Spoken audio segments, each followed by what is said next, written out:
ಸದನದಲ್ಲಿ CM DCM ರನ್ನ ಕಿಚಾಯಿಸಿದ R Ashok DK Shivakumar ಸಮಯ ಉತ್ತರ ಕೊಡುತ್ತೆ ಅಂತಾರೆ. ಆ ಸಮಯ ಯಾವಾಗ ಅಂತ ಹೇಳಿದ್ರೆ ಒಳ್ಳೆಯದು. ಡಿಸಿಎಂ ಡಿಕೆಶಿ ಕಡೆ ಕೈ ತೋರಿಸಿದ ಆರ್ ಅಶೋಕ್ ಡಿಕೆಶಿ ಕಡೆಯೂ 65 ಜನ ಶಾಸಕರಿದ್ದಾರಂತೆ. ಬೆಳಗ್ಗೆ ಡಿಕೆಶಿ ಮನೆಯಲ್ಲಿ ಇರ್ತಾರಂತೆ, ಸಂಜೆ ನಿಮ್ಮ ಹತ್ರ ಬರ್ತಾರಂತೆ. ಹೀಗಂತ ಹೇಳಿರೋದು ಆರ್ ಅಶೋಕ್. ಕಿಚಾಯಿಸುವಂತಹ ಕೆಲಸವನ್ನ ಮಾಡಿದ್ರು ಸದನದಲ್ಲಿ.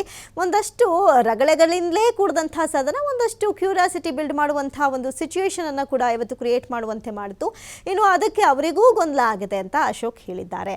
ಸಿಎಂ ಡಿಕೆಶಿ ಕಡೆ ನೋಡಿ ಕಿಚಾಯಿಸಿದ ಆರ್ ಅಶೋಕ್. ಈ ನಡುವೆ ಸಂತೋಷ್ ಲಾಡ್ ಹೆಸರು ಎಳೆ ತಂದ ಅಶೋಕ್, ಆರ್ ಅಶೋಕ್ಗೆ ತಿರುಗೇಟು ಕೊಟ್ಟಂತಹ ಸಂತೋಷ್ ಲಾಡ್. ಇಂಥ ಪ್ರಸಂಗಗಳು ಕೂಡ ಇವತ್ತು ಸದನದಲ್ಲಿ ನಡೆದಿದೆ. ಒಬ್ಬರನ್ನ ಒಬ್ಬರು ಕಾಲೆಳೆಯುವಂಥದ್ದು, ಕಿಚಾಯಿಸುವಂತಹ ಸೀಕ್ವೆನ್ಸ್ಗಳು ಕೂಡ ಇವತ್ತು ನಡೆದಿದೆ.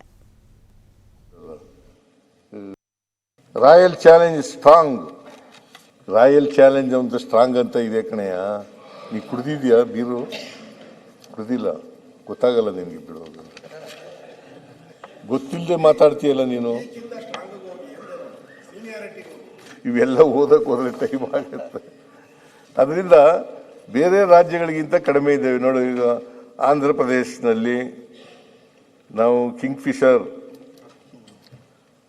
ಅಲ್ಟ್ರಾ ಲಾರ್ಜರ್ 225 ಇದ್ದರೆ ಆಂಧ್ರ ಪ್ರದೇಶದಲ್ಲಿ 270 ಇದೆ. ಆಮೇಲೆ ತೆಲಂಗಾಣದಲ್ಲಿ 250 ಇದೆ.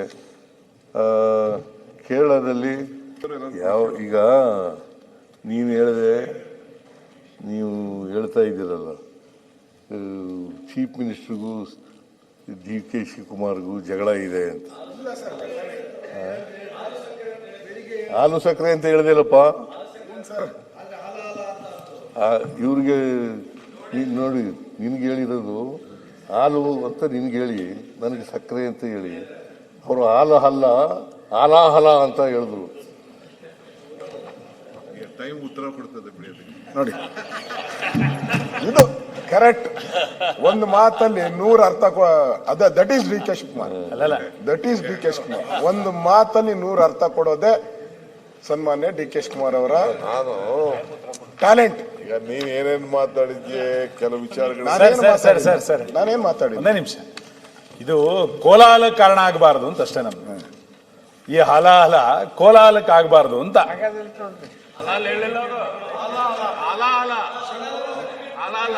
ಪುರಾಣದಲ್ಲಿ ಯಾವಾಗ ಸಮುದ್ರ ಮಂಥನ ಆಯ್ತು ಅವಾಗ ಹಲಾಲ ಬಂತು. ನಾವು ಹಲಾಲ ಬಗ್ಗೆ ಮಾತಾಡ್ತೀವಿ, ನಿಮ್ಗೆ ಹಲಾಲ್ ಬಗ್ಗೆ ಲಕ್ಷ್ಯ ಅಲ್ಲ. ನಾನು ನನಗಿರುವಂತ ಮಾಹಿತಿ, ಸನ್ಮಾನ್ಯ ಸಿದ್ದರಾಮಯ್ಯನವ್ರು ಹೇಳಿರೋ ಮಾತುಗಳು ಏನು ಹೇಳಿದ್ರು ಅದಕ್ಕೆ ನಾನು ಹೇಳಿದ್ದೀನಿ ಅಷ್ಟೇ. ಈಗ ಡಿ ಕೆ ಶಿವಕುಮಾರ್ ಹೇಳೋತಾರೆ ಸಮಯನೇ ಉತ್ತರ ಕೊಡ್ತೈತೆ ಅಂತ ಹೇಳಿದ್ದಾರೆ. ಆ ಸಮಯ ಯಾವುದು ಅಂತ ಹೇಳ್ಬಿಟ್ರೆ ನಮ್ಗೂ ಸಂತೋಷ ಆಗ್ತದೆ. ಆ ಸಮಯ ಯಾವುದು ಅಂತ ಗೊತ್ತಾಗಬೇಕಲ್ಲ. ಯಾವ್ದಪ್ಪ? ಬರೀ ಟೈಮ್ ಫಿಕ್ಸ್ ಮಾಡಲ್ಲ. ಈಗ ನೀನ್ ಯಾರ ಕಡೆ? ಮತ್ತೆ ಎಲ್ಲ ನೋಡಿ ಇಂಥವ್ರಿಂದಾನೇ ಆಗಿದ್ದು. ಏನಾಗಿಲ್ಲ. ಒಂದೇ ನಿಮಿಷ ಕೂತ್ಕೊಳ್ಳಿ. ಒಂದು ನಿಮಿಷ ನೋಡಿ. ನನಗೆ ಒಬ್ರು ಸ್ನೇಹಿತರು ಸಿಕ್ಕಿದ್ರು ಮಾಧ್ಯಮದ. ಅವ್ರು ಹೇಳಿದ್ರು 56 ಜನ ಡಿ ಕೆ ಜೊತೆಗೂ ಇದಾರಂತೆ. 56. ನಾನು ಆಮೇಲೆ ಈ ಕಡೆ ಅವ್ರನ್ನ ಕೇಳಿದೆ, ಸಿದ್ದರಾಮಯ್ಯ ಕಡೆ, ಅಣ್ಣ ಅವರೆಲ್ಲ ನಮ್ಮ ಮನೆಗೆ ಬೆಳಗ್ಗೆ ಬರ್ತಾರೆ, ಸಂಜೆ ಅಲ್ಲಿ ಹೋಗ್ತಾರಣ್ಣ ಅಂತ. ಮ್ಯಾನೇಜ್ ಇವಾಗ ಹೇಳಿದ್ನಲ್ಲ, ಯಾರು ನನ್ನ ಫ್ರೆಂಡ್ ಸಂತೋಷ್ ಲಾಡು, ಇದೇ ಕ್ಯಾಟಗಿರಿ ಸಂತೋಷ್ ಲಾಡ್ದು. ಬೆಳಗ್ಗೆ ಒಂದ್ ಕಡೆ, ಸಾಯಂಕಾಲ ಒಂದ್ ಕಡೆ. ಕನ್ಫ್ಯೂಸ್ ಔಟೈತೆ. ಡಿಕೆಗೆ ಕನ್ಫ್ಯೂಸ್ ಔಟೈತೆ. ಯಾರು ನಂಬೋದು, ಯಾರನ್ನ ಬಿಡೋದು? ಅದಕ್ಕೆ ಅವ್ರು ಹೇಳಿದ್ದಾರೆ, ಏನೋ ಪ್ರಯತ್ನ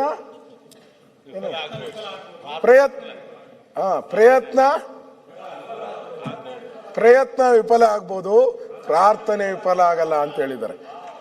ಈ ಅನುಭವದ ಮೇಲೆನೆ ಅವ್ರು ಹೇಳಿರೋದು. ಈ ಅನುಭವದ ಮೇಲೆ royal challenge strong, royal challenge ಅಂತ ಸ್ಟ್ರಾಂಗ್ ಅಂತ ಇದೆ ಕಣಯ್ಯ. ನೀ ಕುಡ್ದಿದ್ಯಾ ಬೀರು? ಕುಡ್ದಿಲ್ಲ, ಗೊತ್ತಾಗಲ್ಲ ನಿನಗೆ. ಬಿಡೋದು ಗೊತ್ತಿಲ್ಲದೆ ಮಾತಾಡ್ತೀಯಲ್ಲ ನೀನು. ಇವೆಲ್ಲ ಓದಕ್ಕೆ ಹೋದ್ರೆ ಟೈಮ್ ಆಗುತ್ತೆ.